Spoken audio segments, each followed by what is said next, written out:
Hey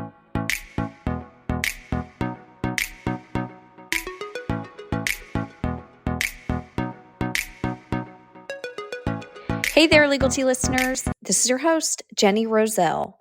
We are back to Estate Planning of the Rich and Famous today, where we chat about celebrities and their estate planning, or lack thereof sometimes. Today's episode is on a super famous golfer in the 80s and 90s named Payne Stewart. Tragically, when Payne was a mere 42 years old, he died in a tragic airplane accident. So his death not only came early, but also came unexpected, which is a sad reminder that life is precious and tomorrow is never guaranteed. And since this podcast is on estate and elder law topics, it's a gentle reminder that it is never too early to start getting your estate plan in order. So, as we always do on these types of episodes, let's talk a little bit about Payne personally, and then we will shift to what happened estate-wise following his passing. According to his Wikipedia page, he was born and raised in Springfield, Missouri. Fast forward time, he played golf in college at Southern Methodist University in Texas, SMU, where he graduated from in 1979. Shortly after college, his professional career started. Now, his first big win came after earning his PGA Tour card in 1982 and when he won the 1982 Quad Cities Open. And a little bit of an awe moment. That was an extra memorable one because that was the only time Payne's dad saw him win. Now, Payne's dad was a golfer too and had played in the 1955 US Open. So Payne's love for the game of golf came honest from his dad. Just a few years after watching Payne win the Quad Cities Open, his dad died of cancer in 1985. So that's why it was a bit of a special moment for Payne and his dad. After that, he went on to win major titles like the PGA Championship in 1989, the US Open in 1991 and 1999. And besides those wins, he was runner-up and in the top 5 and top 10 in many tournaments. He played also for many years in the famous Ryder Cup as well as the World Cup. More personally speaking, in 1980, when Payne was playing in a tournament, the Asian Golf Circuit, he met his eventual wife named Tracy Ferguson, who was the sister of an Australian golfer. They got married a couple years later in 1982, and according to The Sun, they had 2 children, Aaron and Chelsea. Aaron ended up following his dad's footsteps and played collegiately at, you guessed it, Southern Methodist. He did not go into professional golf, though. And really, the whole family, Tracy, Aaron, and Chelsea, have really attempted to remain as private as possible and sort of just like stayed out of the public eye as much as possible, of course, while Payne was living and after Payne's death. According to his Wikipedia page, on October 25th, 1999, Payne was flying from Orlando, Florida, where he and his family were residing, and he was flying from Florida to Texas for a golf tournament. And it was actually the year-ending tournament nonetheless. The plane ended up crashing in South Dakota. After the tragic crash, the National Transportation Safety Board, of course, investigated the crash and came to the conclusion that the plane lost cabin pressure early into the flight, and basically everyone became incapacitated due to a lack of oxygen.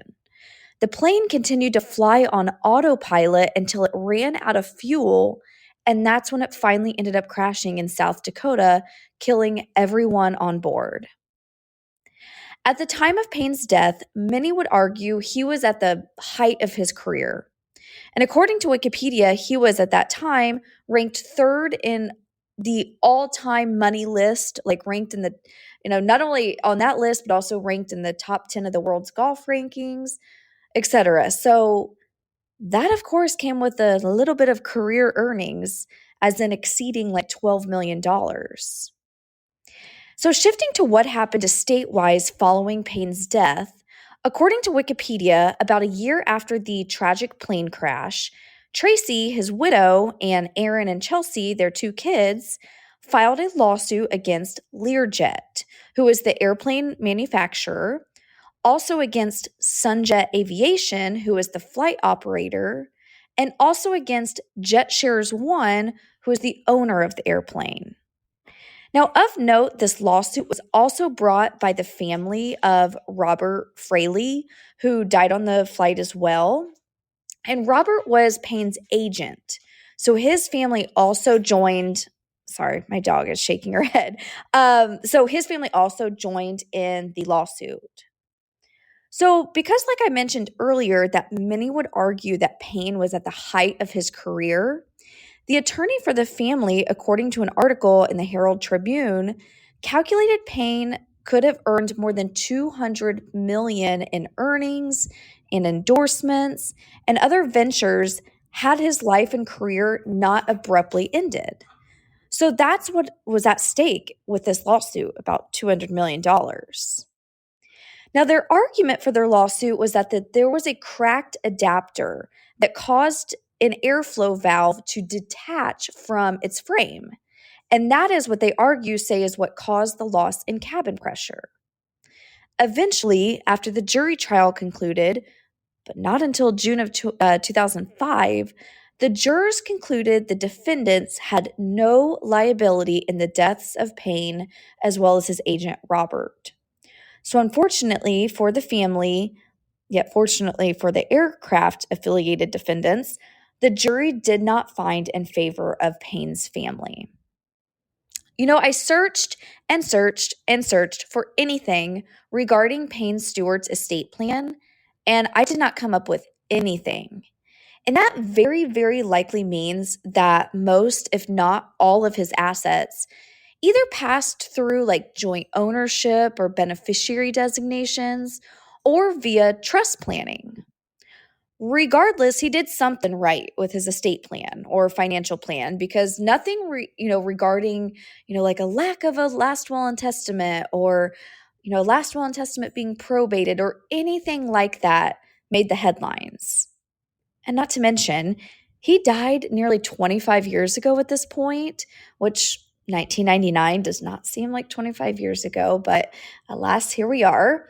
So if anything was going to be made public, it would have been made public by now.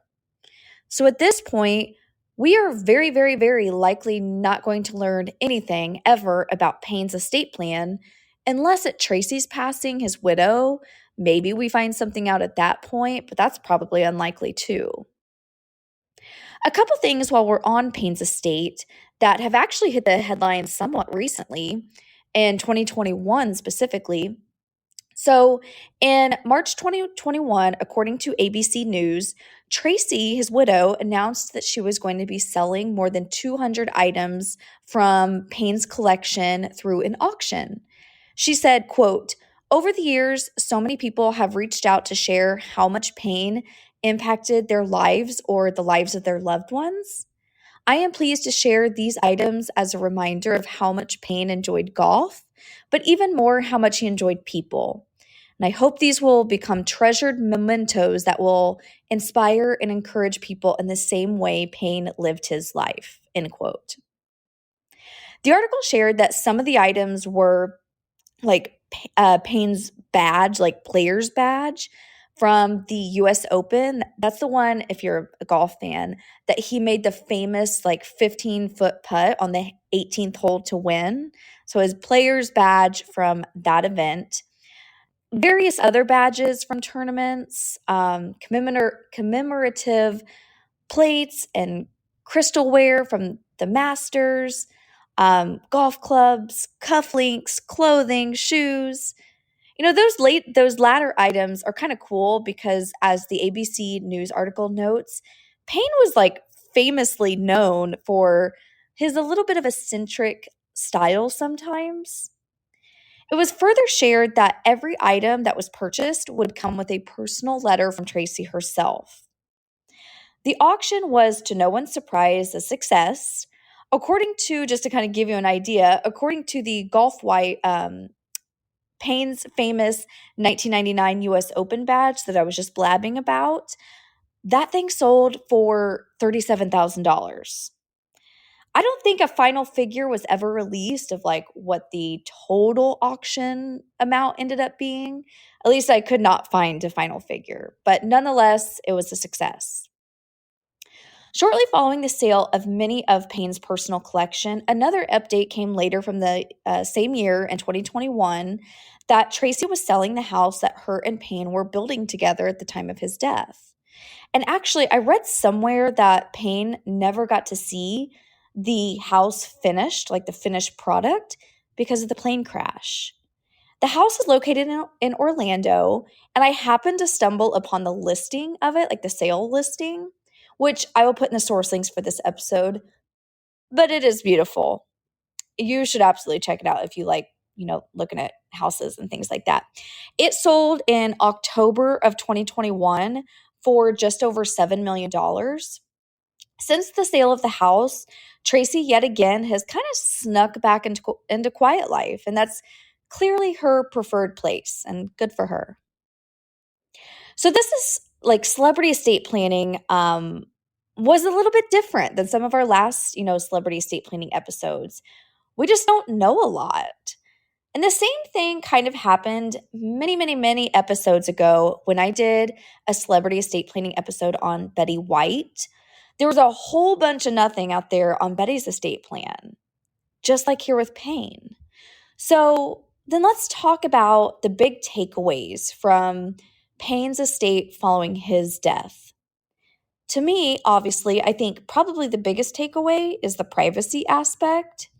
I searched and searched and searched for information on an estate plan, as in like who got what, who's in charge, and there's literally no information out there. And that is the beautiful thing about doing an estate plan and doing a thorough estate plan.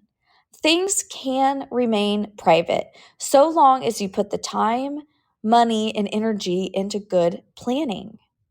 Like I said earlier, he must have had his assets lined up in a way that did not require his will or lack of a will to have like involved the probate process. Maybe his assets were lined up to avoid the probate process through joint ownership and beneficiary designations, or maybe he created a trust, which so long as it's, funded appropriately, will also keep things out of the probate process.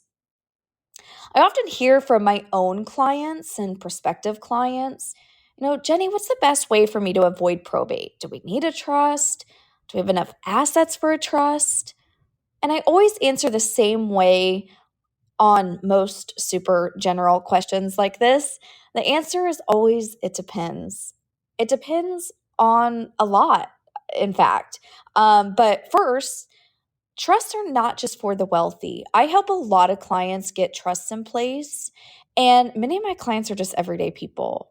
So, to figure out if a will or a trust makes best sense, it's not really about how much in assets you have, but rather it's better to focus on the goal. And it depends on what you're trying to accomplish. And from there is how we determine if a will is enough or if a trust makes sense.